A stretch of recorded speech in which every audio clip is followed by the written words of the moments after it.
Hello lads, today I want to talk about the end times. Okay, not really, but I thought it would be a nice epic title for a video, and now is probably the best time to use that clickbaity title, so here we go. An update on the coronavirus, the corona pandemic. First, I wasn't really all too sure about how serious it was, but now we've gotten to a stage where it's actually good reason to be perhaps not worried, but a bit cautious at least. So basically, on a personal level, as all of my supporters on Subscribestar and Patreon know, I was supposed to compete in a little grappling tournament, and I just found out it has been cancelled because the general health recommendations are to not attend any big events, so they cancelled the tournament. Never happened in my entire life that an athletic competition has been cancelled due to disease, etc. I've also cancelled 2 flights because of security, and for me personally it's more about, of course, the cuddle princess. I don't want to bring back anything to her because she's obviously not as strong in terms of immunity, etc. So yes, on a personal note, it's it's been a bit more real than would have been I thought it would be just a few weeks ago. So anyway, in terms of staying safe, the general health recommendations are to stay away from large crowds, which can be sensible. I mean, it might be overly dramatic, but better safe than sorry in these sort of situations. Then of course, think of your hygiene. Wash your hands. I always keep hand sanitizer in my gym bag and in my car as well, so I can always put some alcohol on my hands whenever I've been out. Wash with soap. These are the standard procedures I always do anyway, because I don't want to get caught with a common cold either, because it negatively affects my training and my work, etc. So not good. Then of course, think of your diet as well. What you feed your body is how strong your body will be, both in terms of immunity and in terms of overall health. So in terms of practical advice, it's really quite simple, straightforward. So stay safe. Now, also, since we're talking about this global pandemic, it's also interesting to maybe predict what sort of effects this will have on globalism. Now, I'm not against everything about globalism. There are of course good things with globalism. I love that we can have coffee and tea in Europe, even though it doesn't grow here. I love that I can print my books in Latvia and then send them down to Australia. Absolutely great. I also love the internet, of course. Endless enlightenment and communication. Again, I love the fact that people from all over the world can watch me from a forest in Sweden to wherever you're located. Absolutely great. Then of course there are, as we see now, plenty of problems with globalization, and we're primarily talking about the transportation of humans. So if you wonder why Italy is so severely hit, it's because there are a lot of cheap labor imported from China in Italy. And cheap labor, quite expensive labor if you think about it in these terms. But people want to buy cheap stuff. Of course, I understand it, but I hope people can be a bit more responsible in their purchasing patterns, so to speak. Then of course, also another bad thing with globalization, if we're talking about just the economics of it all, manufacturing going away to, again, China instead of keeping the industries in Europe. Now, of course, my conscience is clear because my company, Legio Gloria, produces all of our stuff in Europe. This is proudly made in Poland. Fair wages, well made, high quality, what's not to like? This is also made in Europe, not by Legio Gloria, though. It's made of Sarah, and it's made in Romania. Really good quality garment. I've had it for 12 years now. I got it as a gift from my brother, a Christmas gift, 12 long years ago, and yeah, looking quite nice. So you see, it's not only about supporting European business, it's also about good quality. So good choice, Sarah. Then we also have to talk about mass migration of people, not only guest workers and cheap labor, etc., but we also have to talk about the mass migration situation. Now, I thought about making a video calling, asking people to stop with the racist remarks. I don't know what other term than the racist remarks I can use, but I always said, keep a clean language, stop the racial slurs, stop the foul language. It's not good for anything, and at the end of the day, there are so many good non-white guys who are on our side as well, and I don't want them to be be insulted by someone who uses a bad language. That being said, everyone needs to, at this point in time, talk about the negative effects of mass migration of peoples. Whether we're talking about the colonization of Europe by people from the Middle East and Africa, absolutely evil what's going on. You don't need to use insensitive and foul and degrading language to point out that that's bad.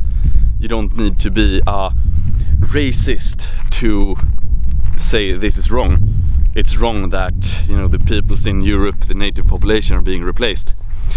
Nothing strange with it. I'm sure there's a lot of journalists who would love if you use this sort of foul language, because then they can say, oh, everyone who opposes mass migration, they're just evil racists.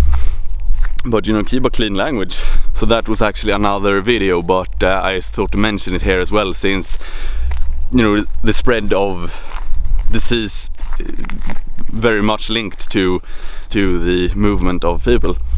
So anyway, I thought to just comment briefly on the situation in Greece and Turkey as well.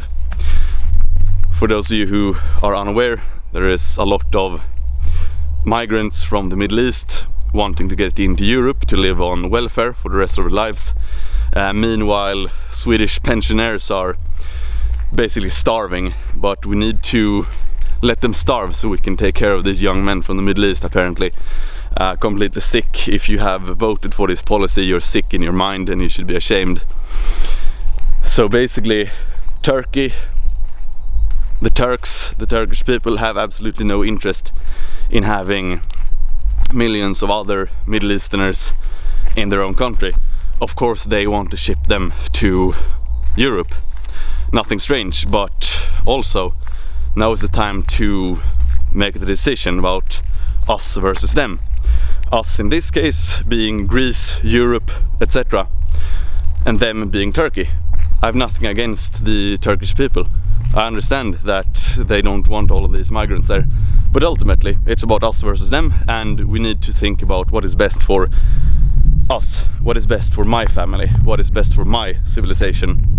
Yeah, it is for the Greek border guards to keep the border, and it is for Sweden and Germany to abolish all incentives for these migrants to come here. So if I got in power, I would say, not a single penny will go to people who aren't us, basically. They will go to our own people instead.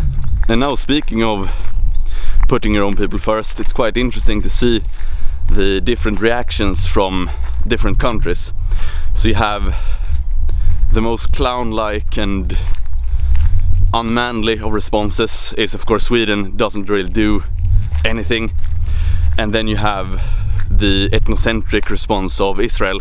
You know, you can say what you will about Israel, but they are not afraid to put their own citizens first, put their own people first, and yeah, they are probably less likely to be contaminated by the sickness, since they have resolute measures from the beginning.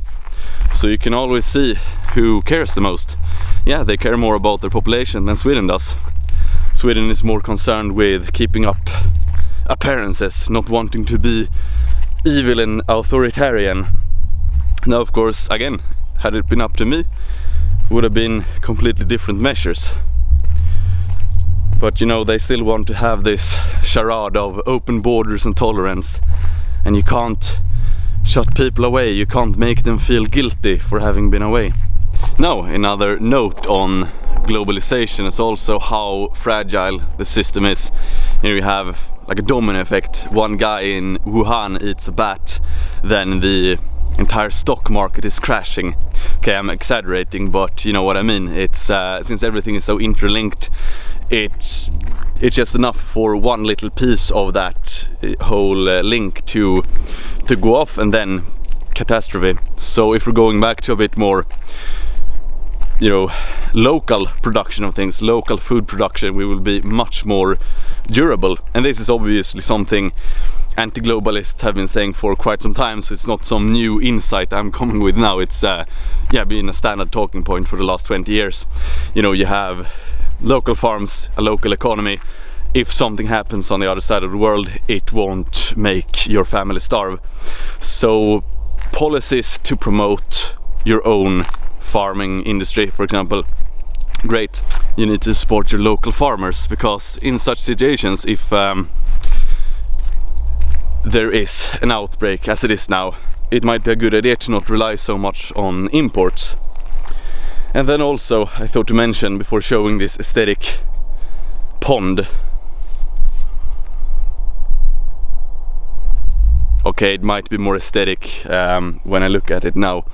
Not sure if the video shows it, but anyway, in regards to conspiracy theories, if this is a man-made virus to cull the human population, I have no idea. I suppose time will tell, but yeah, it's bad at least, and we can draw our conclusions about rampant globalism. So, what do I believe will be the consequences of this pandemic? Of course, after everything is settled, yeah, I think people will be a bit less keen on globalization. I think people will be a bit less keen on traveling, a bit less keen on multiculturalism. Again, I don't think most Europeans will be, you know, racist, to use that silly term. Excuse me for using the term, I really don't know what else to say, but you know, hateful in that sense. But I also think most Europeans will be more fed up with foreign influences, basically. You know, more fed up with large enclaves of Chinese guest workers, large enclaves of Middle Easterners in Europe, less tolerant in that sense. And again, it has nothing to do with them or us being evil or vicious or hating. It's just a matter of, you know, in tough times you put your own people first. Completely natural. Everyone does it. These guys who are coming in, they're also putting their own first, because they want a piece of the cake that is Europe. But you know, we could afford this for a long time. Now we're coming to a stage where we can't afford it any longer. Then we have to put our own people first. So I think more people will be fed up, basically, and be less accommodating to people who don't really respect them anyway. So yeah, that's my predictions, at least. And in terms of travel, if I say these are the end times, sounds really dramatic, but I do think it's a shift in the liberal globalist order. When the going was good, which it has been for, yeah, the last, I don't know, 50 years or so, you could afford to have a lot of ideas about openness and tolerance and, you know, travel here and there, see the world, be yourself. But I do predict that in the coming decade things might get a bit tougher, people will reset their priorities and see, you know, what's important in life. Is it to go on this weekend trip somewhere, or on a sun holiday to a nice tropical paradise? Maybe not. Maybe that was more exotic a few years ago, a few decades ago, when it was more new. Now people see that, okay, this travel jet set lifestyle, maybe it's not all too fulfilling. Maybe it's better to, you know, create a local community where you have people you trust and you like, create a family, etc. So that might be both a natural response to a tougher societal climate, and also to the fact that, you know, people, especially women, I'd say, they don't really feel that is something that fulfills them as humans, this constant travel and shopping and jet set lifestyle. So that's also a prediction I have of the coming decade. And yeah, interesting times. But that was just me rambling on about the coronavirus. Not so much about the coronavirus, but more about globalism. So basically, stay safe, my esteemed subscribers, and yeah, stay strong for those of you who are in the risk zone, and yeah, better safe than sorry. Thank you for watching. XXO. Boom.